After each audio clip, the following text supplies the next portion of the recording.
ধরেন আপনার বাচ্চার মেধা দুর্বল, এখন আপনি একজন ভালো টিচার রাখলেন, টিচারকে বললেন যে স্যার বাচ্চাটা দুর্বল, তাকে একটু ভালোভাবে পড়াবেন যাতে সে একটু ভালো স্টুডেন্টে পরিণত হয়।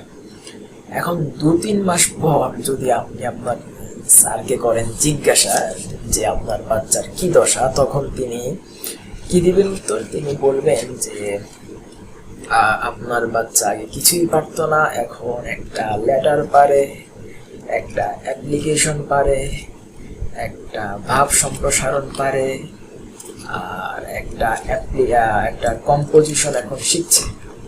ঠিক আছে, এইরকম একটা উত্তর দিবে। আসলে এই জায়গায় যদি আমি যদি এই পাত্রটা রাখি, এই পাত্রের জায়গায় এই পাত্র, তাহলে কিন্তু আমরা আরো অধিক পরিমাণ নলেজ এখানে রাখতে পারবো। ঠিক কিনা? বিষয়টা হচ্ছে